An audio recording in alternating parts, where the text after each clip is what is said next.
Hi, welcome to On This Day in Tudor History with me, Claire Ridgway, author of several Tudor history books. Now, where am I taking you back to today? Well, I'm taking you back to the reign of Queen Mary I.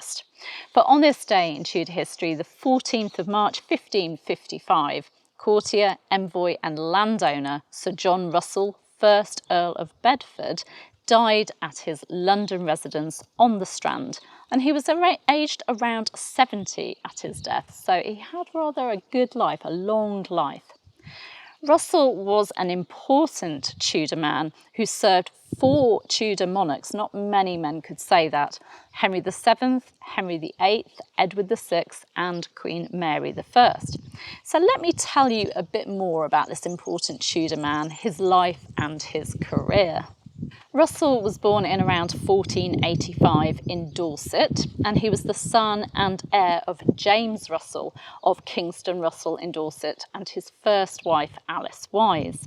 His father died in late 1505 or early 1506, but Russell didn't inherit until 1523 on the death of his father's second wife, Joan.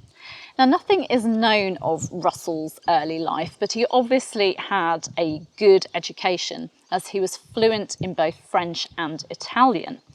He was appointed as a gentleman of the chamber to King Henry VII in 1507 and was a gentleman usher at the king's funeral in 1509. Russell was a keen jouster and he took a very active part in the sport in the 1510s, making him popular with the new young king, King Henry VIII. In 1513, he was serving as gentleman usher of the king's chamber, and he served the king in the French campaign of 1513. He attended the marriage of Mary Tudor and King Louis XII of France in 1514 in France and began working for Cardinal Thomas Wolsey as a diplomat around this time. Of course, his gift for languages really helped with that. He also accompanied the royal party to the Field of Cloth of Gold meeting in 1520.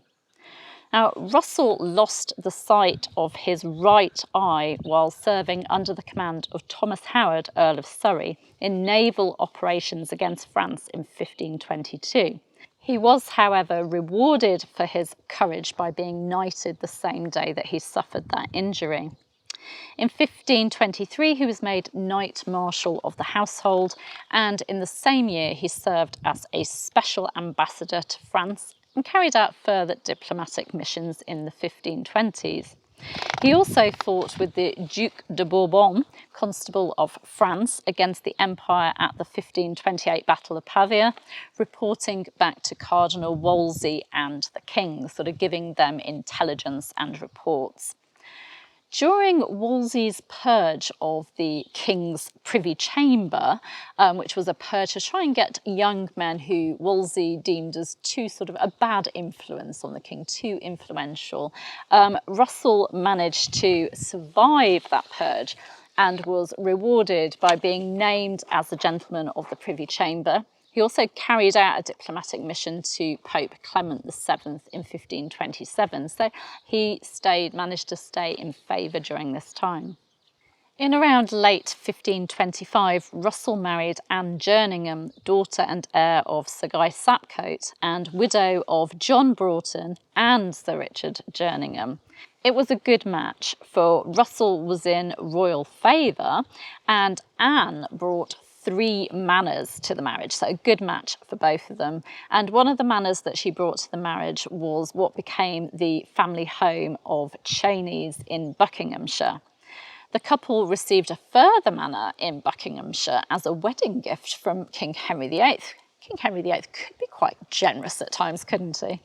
The couple had 1 child together, Francis, a boy called Francis, who was born in around 1526 or 1527.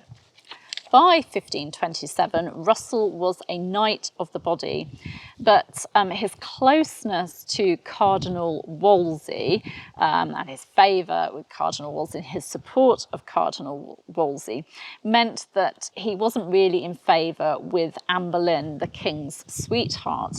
But he did accompany the king and Anne Boleyn to Calais in October 1532, which was of course their visit to meet with King Francis I of France to gain his support for their relationship. But after that, he focused more on local issues, serving as a justice of the peace for several counties.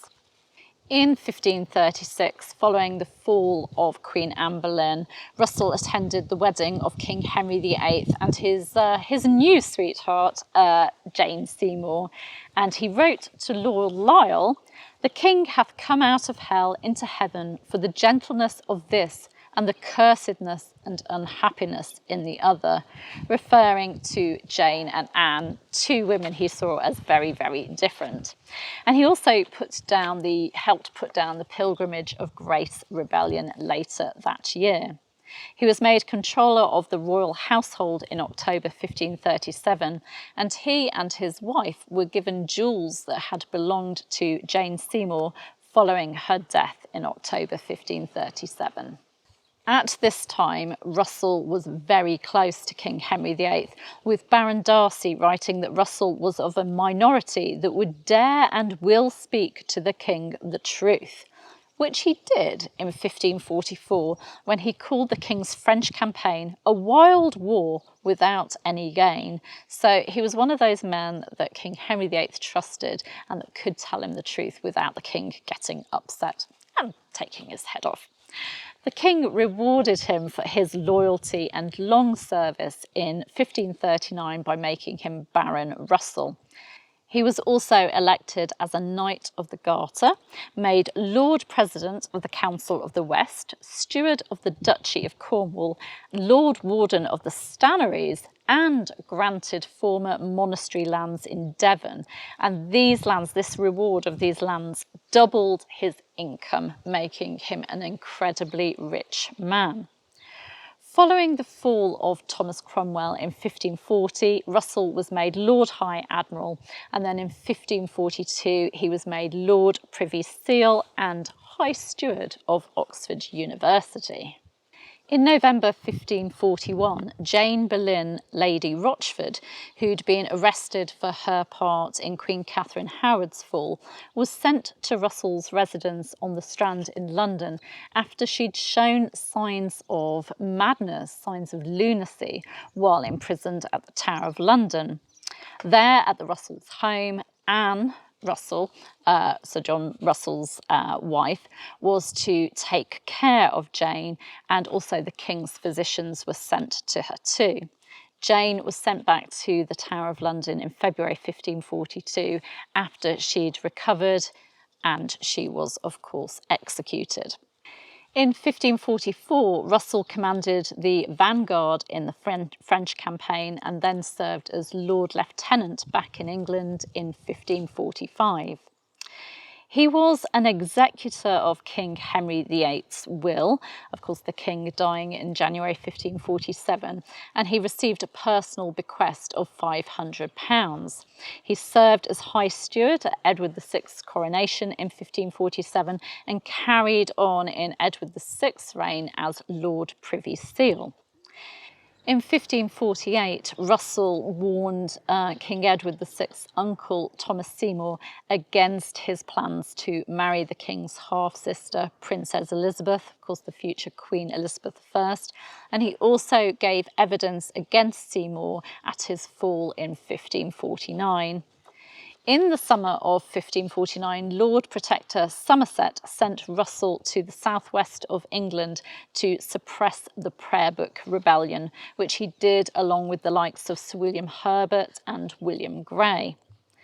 Russell went on to support the coup by John Dudley, Duke of Northumberland, against Lord Protector Somerset in 1549, and he was rewarded after this coup was successful by being given lands and also being made Earl of Bedford.